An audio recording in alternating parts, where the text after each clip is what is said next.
కేసీఆర్ గారు నలుగురు ఆపరేటర్ చేసి ముగ్గురు చేసిండు, మమ్మల్ని పర్మనెంట్ చేసిండు. ఉన్న 24,000 మంది అందరూ పర్మనెంట్ అయిందంటే మేము అందరం పర్మనెంట్ అయింది అనుకున్నామన్న. మా అత్తగారు మా పిల్లలు అందరూ వెళ్ళాలంటే మేము ఎంప్లాయ్ ఎక్కడికైనా పోతే కూడా కరెంట్ ఎంప్లాయ్ మేము ఆర్టీజన్ అంటే చెప్పుకోలేకపోతున్నాం అన్న. మా బాధలు నలుగురు చేసి ముగ్గురు చేసిండు, ఒక్కొక్కరు చేయలు పోయినా. నా ఫ్రెండ్ కూడా చేయగాడు చేసిండు. మాకు అంత దీనగతంగా ఉన్నామన్న. మేము ఎస్పీడీసీలో ధర్నా చేసినాం, ఎన్పీడీసీలో వేసినాం. ఎంత చేసినా కూడా ఈ గవర్నమెంట్కు మేము 10 లక్షల ఓట్లు వేసినామన్న. మాకు న్యాయం చేస్తాడు రేవంత్ రెడ్డి ప్రభుత్వం అని. కానీ తిరిగి మేము అలిష్టపోతున్నామన్న. మాకు ఆఫీసర్లతో ఒక సబ్ ఇంజనీర్ చేసే డ్యూటీ ఒక ఆర్టిజన్ చేస్తాం, ఒక లైన్ మ్యాన్ చేసే డ్యూటీ మేమే చేస్తాం, ఒక జేఓ చేసే డ్యూటీ మేమే చేస్తాం. లాస్ట్కు మీ అంటారాని కులంలో ఇలా ఎస్సీ బీసీ మైనార్టీలో ఉన్నాం. ఎక్కువ కులాలలో లేరు. మేము ఇది 99లో చేసిళ్ళు, 2004లో చేసిళ్ళు, 2007 చేసిళ్ళు. మాకు ఇచ్చినందుకు మీకు ఏం బాధ అవుతుంది? కోట్ల కేసేసి నుంచి ఇచ్చినా 20 ఏళ్ళ వాడి చేస్తున్నాం. నా మిత్రు వాళ్ళ డాడీ రిటైర్మెంట్ అయితే 70,000 వచ్చినాయి అన్న. రేపు పొద్దున నా భార్యకు నేను కూడా నేను చచ్చిపోయింది అనుకో, నా భార్యకి ఏమి ఇస్తారు? సరేకు బాత్రూమ్ గారే టూటి ఇస్తాడు అన్న. మాది దీనమైన బతుకులు. మమ్మల్ని మొన్న ధర్నా చేస్తాను అంటే మేము మెమోరాండం ఇస్తామని సీఎండీ దగ్గరికి 15,000 మంది పోతే నన్ను 12 గంటలకు అరెస్ట్ చేసిన. అరే నేను దేశద్రోహినా లేకుండా నక్సలైట్లా ఏం చేసినా అంటే కూడా ప్రభుత్వము ఇంకా నిర్బంధం చేస్తుందన్న. ఇది ప్రజాప్రభుత్వం అనుకున్నాం. మేము రేవంత్ రెడ్డి గారికి దండం పెట్టి చెబుతున్నాం, అయ్యా మాకు న్యాయం చేయండి. ఈ 20,000 మందికి 3,000 మంది చచ్చిపోయినా నెలకు ఒకటి చచ్చిపోతాడు యాక్సిడెంట్లో చేయలేదు.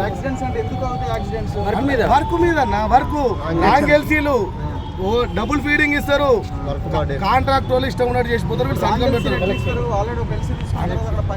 ఒక ఫోన్ మీద డబుల్ ఫీడింగ్ కూడా ఇస్తారన్న. మా వాళ్ళు సంతకాలు పెడతారు, దానికి ఫీడింగ్ ఇస్తారు. ఒకళ్ళు ఎల్సీ తీసుకుని ఒక ఫీడర్ మీద ఎల్సీ తీసుకుని ఇంకో ఫీడర్ ఎల్సీ ఇస్తారు. చనిపోయేది మేమే, బిల్లు కొట్టేది మేమే. టోటల్ 25/7 కరెంట్ అడుగుతున్నాను. కరెంట్ ఇచ్చేది వాళ్ళు ఆర్టీజన్లే. ప్లాంట్లో కరెంట్ తయారయ్యేది మేమే, బిల్లు కొట్టేది మేమే, కలెక్షన్ తెచ్చేది మేమే, రెవెన్యూ A to Z వరకు చేసేది మేమే. ఈ 20,000 మంది కనుక ఒక్కరోజు మేము ఇప్పటికి కూడా ప్రభుత్వానికి వ్యతిరేకం పోతాం అనుకున్నాం.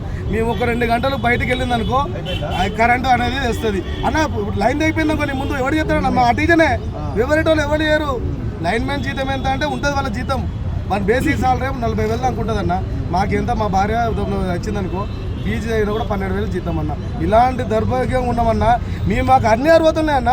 డిపార్ట్మెంట్కి 20 ఏళ్ళ వాటి సేవ చేసినాం. మాకు ఒక్కసారి న్యాయం చేస్తే వీళ్ళకి ఏమవుతుందన్న? ఈ విషయం బత్తి గారు మా పాదయాత్ర 3 రోజులు పాదయాత్ర తిరిగిన బత్తి గారు సార్ కూడా రేవంత్ రెడ్డి సార్కి మా ప్రతి ఎమ్మెల్యేకి ప్రతి మినిస్టర్కి ఇచ్చిన ఉన్నాం మళ్ళీ మెమోరాండాలు మా గురించి. ఇంత యాజమాన్యం ఏమంటుంది ఏమంటే ప్రభుత్వం చేస్తే మేము చేస్తాం, 1 డేలో చేస్తాం అంటారు. వాళ్ళ దగ్గర ఏం లేదు. దయచేసి ప్రభుత్వాన్ని మేము విన్నవించుకున్నది, మా కరెంట్ వాళ్ళ గోసలు మీరు పడకండి సార్, మాకు దయచేసి న్యాయం చేయండి. మీకు అండదండగా ఎప్పటికి ఉంటాం ఎల్లకాలం మా జీవితాంతం. మీరు మాట తప్పని ప్రభుత్వం అన్నారు, మీకు మాట తప్పకుండా మేము కూడా జీవితాంతం మీకు రుణపడి మా ఫ్యామిలీ రుణపడి ఉంటాం.